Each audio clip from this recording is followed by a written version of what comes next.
जय मसी सबैजनालाई welcome back to my YouTube channel है। धेरै दिन बाद भिडियो बनाउँदैछु। अन्त भिडियोको विशेष कारण चाहिँ के हो भन्दाखेरि चाहिँ मैले चाहिँ मेरो लाइफको केही कुराहरू चाहिँ सेयर गर्नु लागेको होइन। मलाई चाहिँ यो कुराहरू धेरै मनमा लाग्थ्यो होइन, तर मलाई यस्तो कुराहरू मैले खासै भन्थिनँ नि त। अन्त आज चाहिँ मलाई भन्नु मन लाग्यो होइन। मान्छेले जबसम्म त्यो चिजको रिजल्ट पाउँदैन तबसम्म चाहिँ मतलब नभन्नु भनेर भन्छ नि त होइन।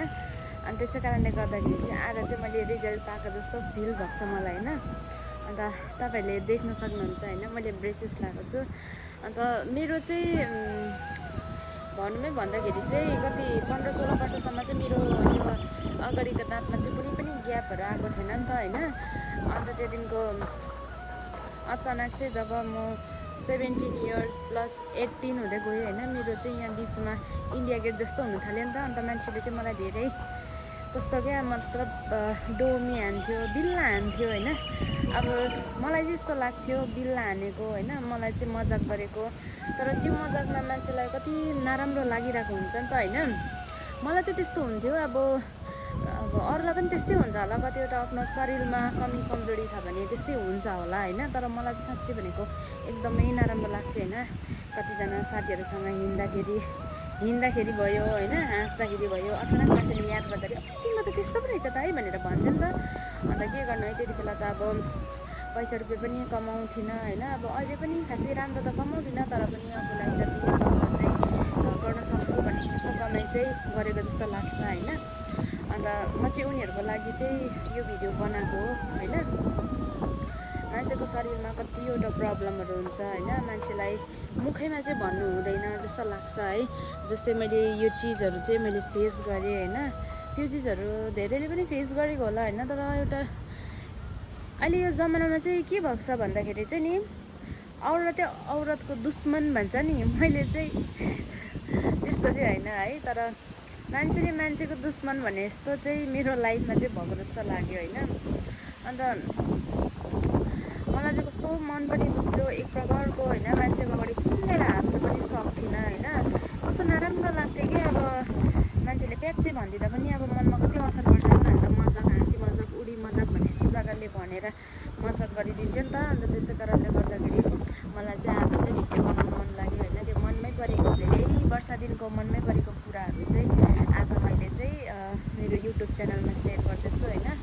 मेरो लाइफको जर्नीहरू त तपाईँले आधी उधी देखिसक्नु भएको छ होइन। अब म चाहिँ फेरि यस्तो नि त, ड्युटीतिर जान्छु, अब भिडियोहरू बनाउनु पाउँदिनँ। त्यसै कारणले गर्दाखेरि चाहिँ मेरो चाहिँ यस्तै छ होइन। तर अब संसारमा भइन्छ त, अब हुनु त संसारका कतिवटा कुराहरू फेस गरेर पनि हेर्नुपर्छ होइन। तर पनि अब मान्छेलाई अब मुखमै भनेर बिल्ला हान्नु, अब कस्तो इन्सल्ट गर्नु, त्यो चाहिँ कस्तो नराम्रो लाग्छ क्या। त्यही चाहिँ भन्नु मन थियो होइन। फाइनली मेरो चाहिँ दाँत बनिँदैछ। दाँतको प्रोसेस चाहिँ के हो भन्दाखेरि चाहिँ नि, मैले चाहिँ धेरै जग्गा कोसिस गरेँ होइन यो ब्रेसेस लगाउनुको लागि। अन्त यो ब्रेसेस लगाउनुको लागि कोसिस गरेँ, तर मैले चाहिँ खालि महँगो भन्थ्यो होइन। अन्त मलाई चाहिँ गर्नै मन थिएन।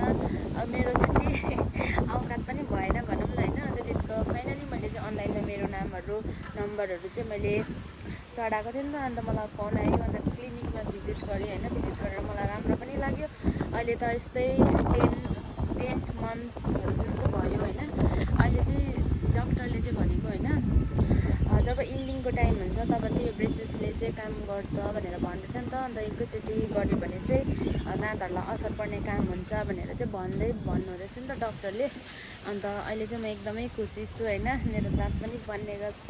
अन्त बिल्ला गर्ने मान्छेहरूलाई चाहिँ यही भन्न चाहन्छु, मलाई त कतिचोटि बिल्लाहरू गर्नुभयो, तर अरूलाई प्लिज नगर्नु होला होइन। अब अरूलाई हाँसी मजाक उडाएर बिल्ला गरेर त्यस्तो गर्दा चाहिँ कहिलेकाहीँ आफ्नो छोराछोरीमा पनि केही कमी कमजोरीहरू आउनुसक्छ।